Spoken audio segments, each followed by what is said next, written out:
3시간에 가까운 영화인데 훌쩍 지나갔어요. 정말 재미있게 잘 봤습니다. 며칠 전에 오디세이아 설명회 했잖아요. 대체로 그 이야기 그대로 갑니다. 그리고 저도 설명회를 하기를 잘했다는 생각이 드는 게, 저 자신도 이제 설명회 준비를 하면서 알게 된 게 많잖아요. 공부하고. 그거를 준비를 안 하고 봤으면 약간 아리까리한 부분도 좀 있었겠다라는 생각이 들어요. 초반에 막 트로이 전쟁 묘사가 되면서 여러 이름들이 막 나와. 뭐 아가멤논이 뭘 했고, 뭐 메넬라우스가 뭘 했고, 뭐 이렇게 이런 이름들이 막 나오는데 알고 가니까 되게 소화하기가 편했어요. 그래서 스포 없이 간다, 뭐 이런 게 큰 의미가 없는 것 같아요. 공부하고 가면은 공부한 대로 많이 도움이 되고, 모르고 가면은 또 모른 대로 재밌게 볼 수 있고. 처음에 영화가 어떻게 시작하냐면, 트로이 해변가에 반쯤 파묻혀 있는 목마가 이제 보이고, 그 앞을 병사 하나가 지키고 있는데, 시논이라는 병사고 그리스 병사예요. 목마 지킴이로 하나 냅두고 간 거예요. 이제 트로이의 정찰대, 기마 정찰대가 와서 너 뭐하는 놈이야! 그 시논을 이제 활로 쏘고 바로 이렇게 하니까 이제 시논이 이거는 아테네 여신에게 바치는 제물이다. 트로이 병사들이 아테나 여신은 양국에서 다 섬기는 신이기 때문에 가져간다라는 결정을 하게 되고, 시논은 이제 거기서 죽게 되는, 그렇게 이제 시작이 되고요. 초반에는 현재의 이타카 상황을 보여줘요. 그 페넬로페 왕비가 구원자들의 등살에 막 괴롭힘을 당하고 있고, 아들 텔레마코스도 그 구원자들 막 죽이고 싶어하고, 막 그런 현재의 상황을 보여줘. 또 현재의 오디세우스가 초반에 나와요. 칼립소의 섬에 7년 동안 갇혔다고 했잖아요. 칼립소의 섬에서 약간 맨헤라 상태로 지내고 있는 오디세우스가 치매처럼 막 기억이 없고 막 이러니까, 칼립소가 오디세우스야, 하나하나 잘 생각해봐 처음부터 하면서 이제 오디세우스가 칼립소한테 자기 모험 이야기를 해주는 액자 구성으로 시작이 되고, 이타카 쪽에서는 아버지 안 오고 그러니까 답답하잖아, 이 텔레마코스가. 그래서 아버지 소식을 좀 알아보기 위해서 얘도 배를 타고 스파르타로 가요. 그래서 이제 메넬라우스를 만나. 메넬라우스가 아버지랑 같이 트로이 전쟁에 10년 동안 있었잖아. 그래서 아버지 소식을 좀 알아보려고 이제 가서 거기서 이제 아버지의 얘기를 들어요. 그러면서 이제 또 트로이 전쟁 쪽 얘기가 회상으로 나와. 오디세우스가 칼립소한테 하는 자기의 어떤 귀향 이야기, 메넬라우스가 해주는 트로이 이야기, 이런 것들이 막 이제 교차되면서 나오는데, 그 구성이 그렇게 복잡하지는 않다. 오히려 단조로울 수 있는 이야기를 그렇게 해서 뭔가 리듬감 있게 만들었어요. 그런 느낌을 받았고, 이제 원전하고 다른 점들을 이제 조금 말씀을 드리면은, 원전에서는 배 12척에 600명이서 이제 귀향을 시작했다고 돼 있는데 3척으로 줄었어. 사람도 한 100명 정도로 줄었어. 귀향하는 사이즈가 조금 줄었고요.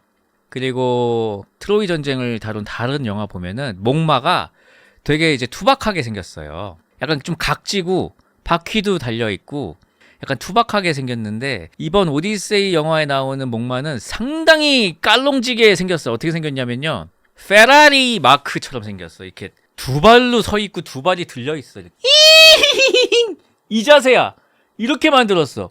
발견될 때도 해변에 반쯤 파묻힌 상태로 이제 나오는데, 약간 그 옛날 혹성 탈출이란 영화, 옛날 영화, 그 자유의 여신상이 이렇게 해변에 반쯤 묻혀 있는 감사합니다. 그런 장면이 있거든요. 약간 그 느낌으로, 오히려 이런 느낌이에요. 옛날 거는 저 안에 사람이 진짜 타 있게 생겼어. 주거성이 되게 좋게 생겼어. 저 안에 사람이 없을 리가 없게 생겼어. 근데 이거는 사람이 있을 리가 없다라게 만들어졌어. 저 안에 사람이 있을 리가 없어. 말이 안 돼.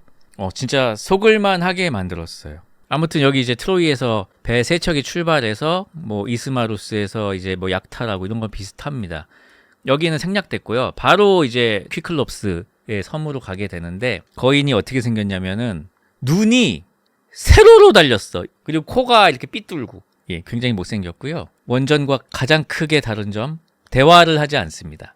그냥 잡아먹자마자 바로 잠들고, 여기서 오디세우스가 막 지혜를 발휘한다거나 그럴 기회가 없어요. 막 Nobody! 뭐 이거 안 합니다. 이게 되게 유명한 일화인데, 탈출할 때도 원래 양떼 배 쪽에 붙어서 탈출했다고 그랬잖아요.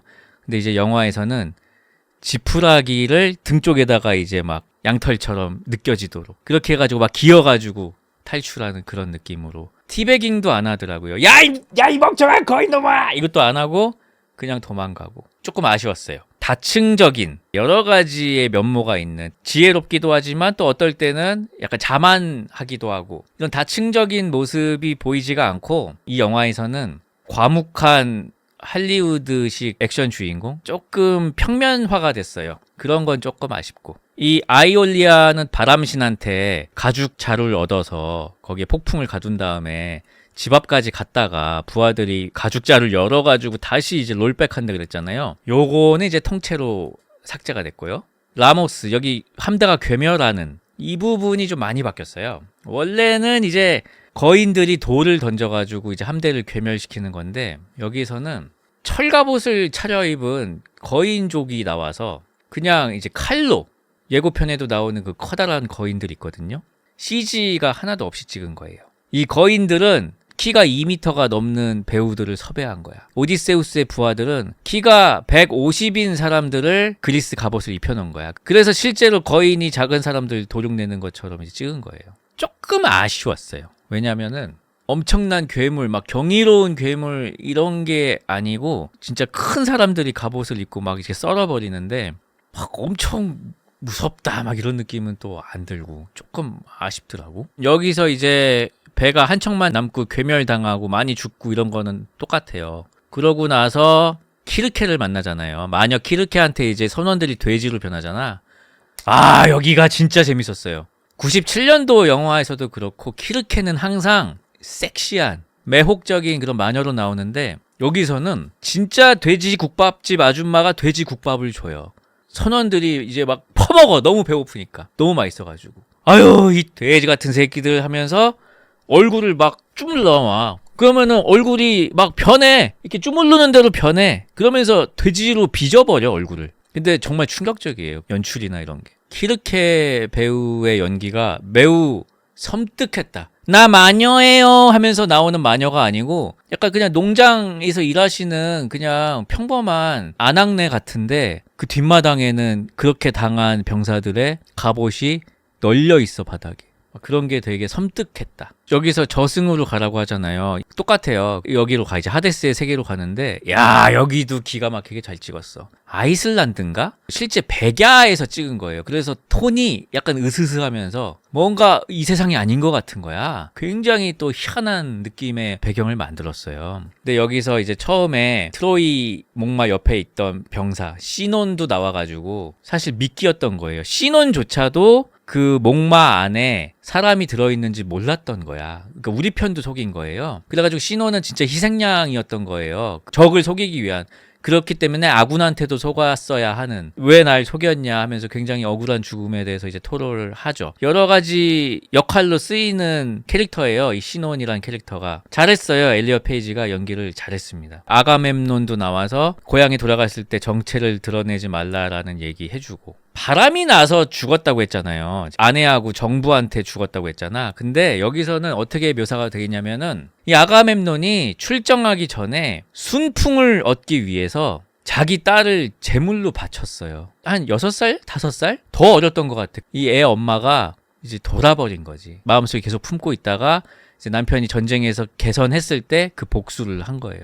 헬레네와 이제 쌍둥이로 나오거든요. 클리타임 네스트라라는 캐릭터인데 헬레네도 나와요. 오디세우스의 아들 텔레마코스가 이제 메넬라오스를 찾아가서 아버지 어디 있는지 본 적 있냐 이런 거 물어볼 때 그 만찬 자리에 바로 옆에 이제 헬레네도 앉아 있는데 트로이 전쟁의 어떤 원인으로 이제 묘사가 되잖아요. 근데 이 영화에서는 뭐 세상에서 제일 예쁜 여자를 파리스가 납치해 갔다 이런 거는 그냥 정말 말도 안 되는 구실이고 애초에 트로이를 치고 싶었던 거야. 아가멤논은. 왜냐면 트로이가 무역의 완전 요충지였기 때문에 흑해와 지중해를 잇는 그 중간에 딱 있고 너무나 탐나는 곳인데 칠 수 있는 빌미가 없으니까 헬레네를 이용해서 이제 쳤다. 그냥 도구에 불과했다라는 그런 설정이고 실제로 굉장히 안 좋은 취급을 당한 것으로 이제 묘사가 됩니다. 헬레네 얼굴을 딱 이제 보여주는데 여기에 이제 막 칼자국 같은 게 있어.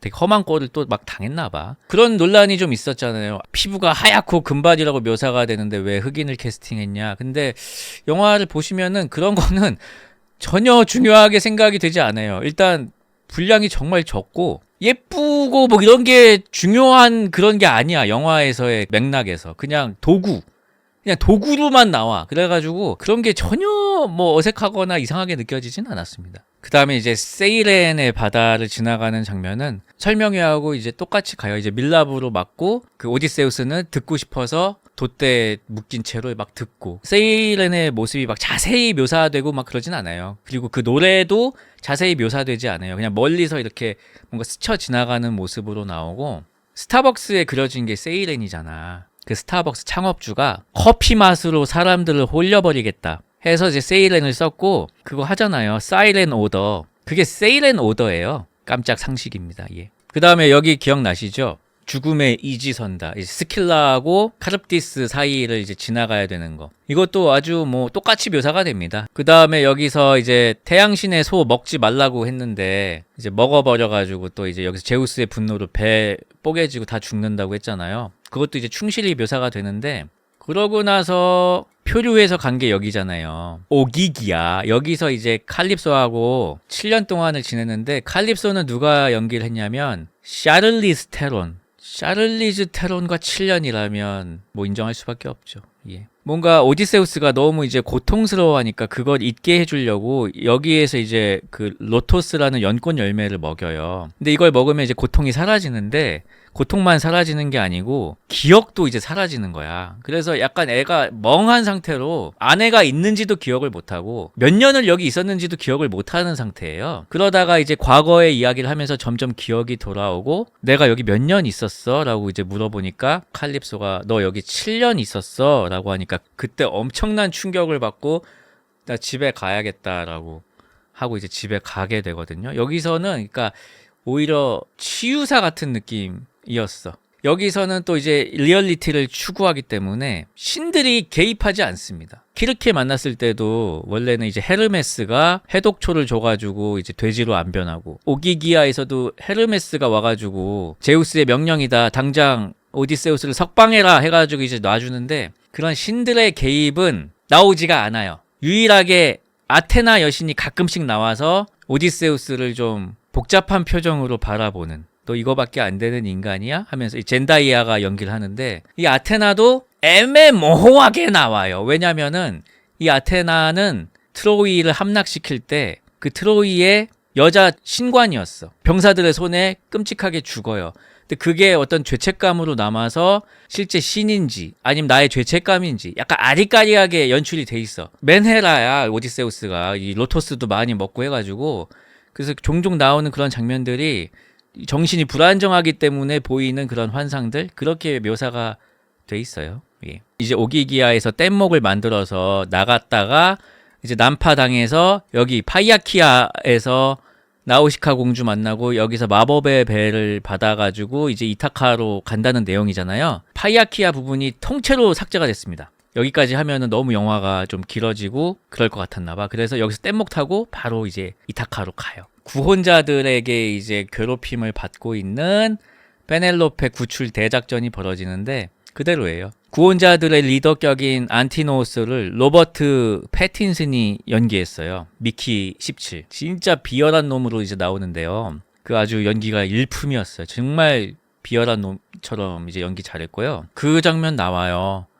여러분이 설명회 때 눈물을 많이 흘리셨던 그 강아지가 20년 지나 있는데 아직도 살아있는, 설명회하고 동일하게 그렇게 진행이 됩니다. 구혼자들을 모아놓고 페넬로페가 이 오디세우스의 화를 이렇게 시위에 걸어서 도끼를 통과시키는 사람이랑 결혼을 하겠다라고 했는데 아무도 못 당기고 늙은 거지가 성공하고, 그게 오디세우스였고, 그 자리에서 이제 구혼자들을 도륙을 내기 시작하는데, 원전에서는 4명이 힘을 합쳐서 108명을 다 죽이는데 여기서는 상당히 힘겨운 전투가 오디세우스도 거의 죽을 뻔하는 쉽지 않은 싸움이 좀 벌어져요. 그러고 나서 이제 뭐 다 죽이고 아내하고 이제 눈물의 재회를 하게 되고, 오디세우스가 지금까지 수많은 동료들을 잃고 많은 업보를 쌓았는데 이제 그걸 청산하러 이제 아내와 함께 머나먼 서쪽으로 여행을 떠난다라는 느낌으로 또 다른 여행이 시작이 되고, 왕위는 이제 텔레마코스가 이어받고, 그렇게 이제 끝이 나게 됩니다. 근데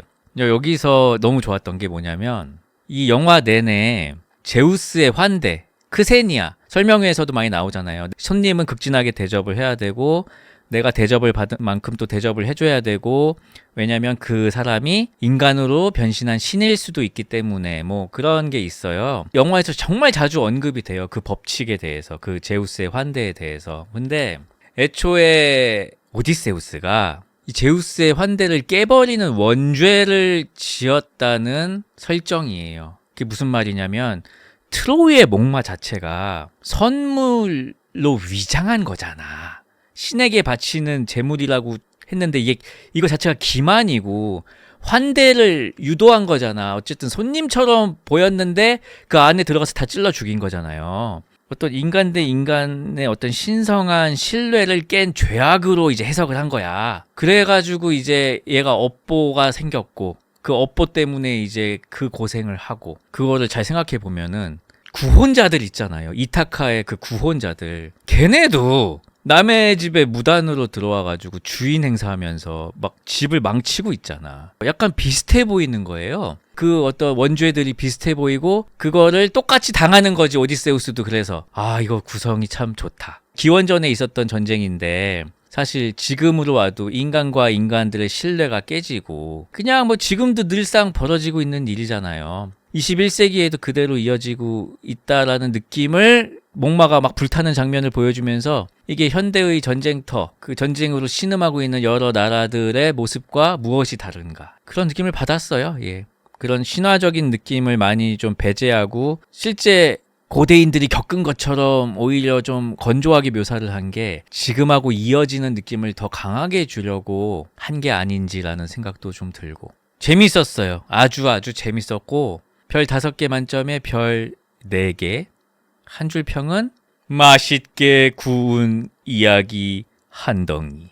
재료가 좋으니까 아주 최상의 재료를 잘 구웠어. 그래서 아주 잘 구운 이야기 한 덩어리였습니다.